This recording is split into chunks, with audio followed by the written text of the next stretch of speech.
YouTube, how the heck you doing? This is Corey guys Watcher Realms. It's been a minute. But hey, we're back, right? So let's go ahead and get straight to it. Right now we're top 5. We are going against number 6, which is Awakened Chaos.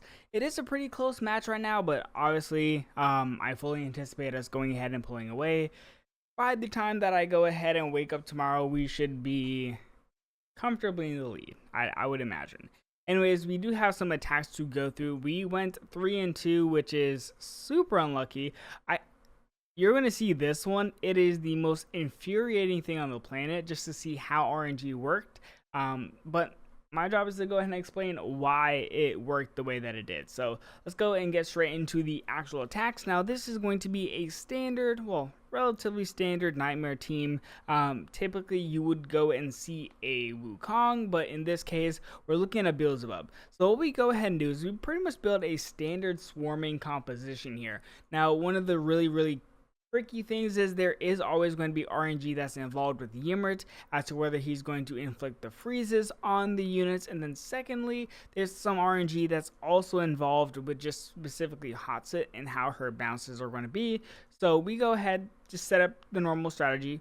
We drop the Fool, then we drop the Fallen Templar, and this Fallen Templar is level 8, so he is getting some pretty good resistance to the magic damage unit, which is specifically the Ymrit. And then secondly, we go and drop a Fool once again. The whole purpose of this is really just starting to stack up the tanks on the map, which once we get to 10 costs, we will probably drop the second tank any moment now. So let's kind of speed this up here. 10 costs, tank. There we go. Now, the reason why we do this is because, truth be told, I don't anticipate this tank dying anytime soon. He's not under threat from like a Wukong or anything. The main damage threat that he's going to really face is just consistent damage from the Hotsit and from the Ymrit. And as long as they have decent sustain, which is coming through in the form of this healer right over here, they should be relatively tanky and they shouldn't really die for any random reason. So as we can see here, they're pretty much both mid HP, which is perfect for us because we have already dropped our healer, and he should bring them back to about like 90% HP if everything works well for us. But either way, what we do is we drop our double Necros, and the purpose of this is really just starting to fill up the map for us, and we're going to drop a second healer any second now, most likely. Actually, no, we just dropped the dogs. Interesting. I would have preferred if I did drop a healer, but I guess I kind of stagger and do a little bit of reversal order here. So we drop the dogs, and the purpose of the dogs is to put pressure on the Ymrit and put the Ymrit into egg form. From here on out, it's really like a little bit of a race as to what's going to happen. We get Beelzebub pulled, which is one of the negatives, and Hotsit switches targets over to our dogs and to our tank. This is a little bit okay, but what happens is we kind of get juggled in terms of CC, and so all the units are bouncing through here. So it gets a little bit tricky because we're really relying on a couple of things now. We're relying on our tank to survive, we're relying on our Necros to spawn up, and that's exactly what happens. Our Necros spawn up, and fortunately for us, Beelzebub doesn't have ult, Hotsit doesn't have ult in this particular moment, so our units are starting to kind of pass through here ever so slightly. And we actually see one of the Necros hit a crazy moonwalk and glide through here. But because of this, we have our skeletons that have passed through the map here, and we should secure a comfortable win, at least in this particular regard. Actually, I can't really say it was comfortable. It was really close, just because of all the RNG of getting pulled, and then Hotsit ulting, and just a lot of things weren't going our way, but thankfully we did secure a win in that battle. Now, here is going to be the RNG Fest, which is Pelagios A3. I'm pretty sure it's A3. Yes, it has to be A3 because A3 is where he gets a percentage chance to go and do the Whirlpool based off his auto attacks. So this is going to be an insane amount of RNG, and I can't explain just how well it worked for him based on the order of things. So what happens is we are waiting for the Somi to no longer have his ultimate because he's giving all these additional benefits to the tank and just to all the adjacent units. So once this goes down, we are going to start spawning up the double Necros. or not double necros, the double healers. Now, watch this. This is the first instance of really, really bad luck. So let's have this pass through here. Right about now. So we're dropping the double healers. This is fine. Freitas hard stuns one of them, and it completely breaks the healing mechanic. So what's supposed to happen is they're supposed to stack on top of each other, eat the Praetor's hammer, and just keep healing each other. What happens is this healer goes all the way down here, and he just eats a significant amount of unnecessary damage. It's not like he dies. He actually gets really close where he survives. But because he is so low HP and he dies right there, we're missing out on one of the most important factors. We needed that sustain for this run to just continue moving smoothly. So in this instance, we even have our Necro that's also down now. So we have lost two of the key units. We lost the healer and we lost the Necro, which if either one of those survived, this run probably works. But it really all comes down to just that small little like interaction right there. And even with that happening, right, we're still able to get relatively close in concept. Like if we had a healer, all these units would have still remained topped up. We would have had another spot of Necros here. We would have still had at least another wave to push through here. But you know, you can't control it. One of those situations where the hard stunning of Praetus on one of the units and not both of them really costs the overall run. It would have worked perfectly fine as it did for another person if he like stunned both of them, but what can you do, right? Now, this is going to be one of the keeps. Interestingly enough, they are running Arrogance. I do think his skin is actually pretty cool. Like, the new Arrogance skin is actually kind of fire, in my opinion. But what we do is we just drop double bombs. The whole purpose is we are going to take down this Torador. Now, one thing that's super important, this Torador is A5. Super important, which means he gets 2 sets of revives. And this kind of goes and harkens back to Season 6. No. Yes. Season 6 and technically just Season 6 actually, yeah. Season 6, where pretty much we run the Night of Destruction axes into healer, and our goal is really just, the best way to beat a Nightmare team is just take down the Torador, right? Take down the bull. So what we do, drop the Night of Destruction, drop the axes, and then drop a healer right now. The whole purpose is this Night of Destruction, he is going to eat the Wukong ult, and then these axes paired with the healer are going to take down the Torador.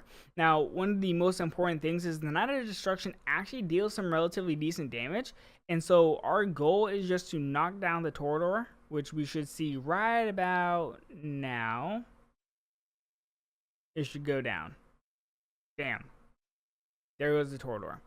And then our axes are set up pretty nicely to start pressuring the Wukong. Even though they die, it's fine because we have another rotation of the exact same setup, which we can replicate relatively easily by dropping the Night of Destruction, waiting for the 8 costs, axes, now, healer, bam. So what's going to happen is the Wukong is going to get pressured because he is barely able to really deal with the Night of Destruction. And they're going to start phasing through here because Wukong's a fighter. He only has 2 block. And they're going to start putting pressure on all these units here. Even though Arrogance has ulted, he's going to be stuck with the Night of Destruction and the axes. And regardless, there's no way Arrogance is going to solo down this Night of Destruction, especially with a healer here. And so the next step is we're going to just give it a second, and we're waiting for Hatsa to proc her ultimate right now. Once that happens, we have the clearance to drop the double dogs right about now. And then we phase through really simply. Just super simple, right? 1 block was already taken, 6 dogs get dropped. That means 1 dog is going to get stuck, which means 5 dogs are going to pass through. Pretty consistent overall. And it's so consistent that I actually double hit it. So I'm going to just show that real quick on 3x speed because, I mean, if I already showed you how to do it, then it doesn't really hurt to just show it twice, right? Now, once again, the most important thing, especially with Torador, even not just Torador, with like a broke here, most revival tanks, bombing them just outright is really valuable. Just take out the passive, and then deal with the rest of the run, because you can usually do it with 4 units. The reason why you struggle is because revive mechanics can be really frustrating. So once you deal with that, you can swarm it, you can fly over it, you got a lot more flexibility. Honestly, flying over these comps, especially with like revival tanks, is pretty popular nowadays, because what will happen is the flyers will go and hit the tank asynchronously just enough between heals, and especially if your flyers do enough damage, they will just straight up take out the tank on a relatively consistent basis. So we just repeat the process. In this case, we actually just straight up take out Arrogance. In the last run, we didn't just take him out, but this time we just straight up take him out. So always nice, always nice. And then we have the Pelagios team, which is the one that I was meaning to show earlier, but God, Pelagios. Where is it? Here. All right, so this is going to be the Pelagios team. Let's kind of explain like all the things that are happening. Now, this is a Arbiter team with Valara, with Pelagios. Now, Pelagios is a very interesting unit because he's not typically known for being a damage dealer. However, he is really known for just breaking unit pathings and also being really annoying when A3 because of the RNG that's involved with this kit. So what we do is we developed a shield dance strategy, which is dropping the Fool and the Frost Fool together. They pretty much will constantly shield each other, and it allows you to do some really funny things with timings, and especially with the healer. So what we do is we wait for the 10 costs, and once we get to 10 costs, we drop the healer. Bam. The next step is we're waiting for another 10 costs, and we drop the second healer. The whole reason as to why we do this is the healer is going to start pushing through, and the healer actually will get the shield once they get to this little point right over here. And they essentially act as a pseudo tank for you. Bam.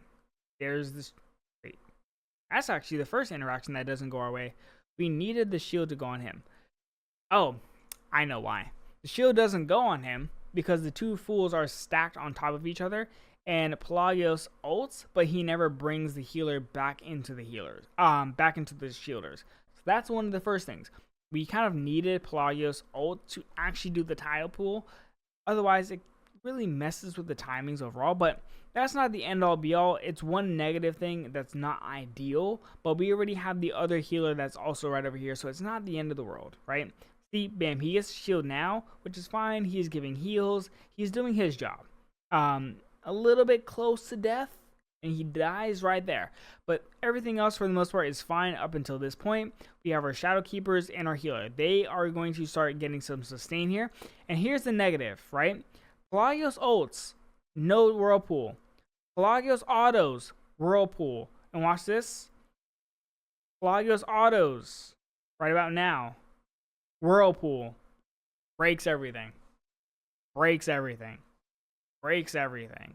I'm going to show it one last time, right? Both ults don't do the Whirlpool. And then his autos do. Like right when the dogs are coming through. Like right when the dogs are coming through, it's like bam, Whirlpool, bam, Whirlpool. Everything's dead. Super unlucky. Super unlucky, but I mean that is what high-end Go kind of looks like at this point. It's just RNG. Look at this. No Whirlpool stacked up, everything's dead. Whirlpool stacked up, everything's dead. Goodbye. Super unlucky, and from this on, like, we just kind of quit, right? There's no win condition that allows us to win once all our units are dead. Anyways, that is top 5. I mean, we are going to go ahead and beat Awakened Chaos. We haven't lost to them at any point in this season. So I feel really comfortable about saying that. And then tomorrow we go, not tomorrow, Thursday we go against Mad for like the 4th time this season. So, anyways, yeah, that's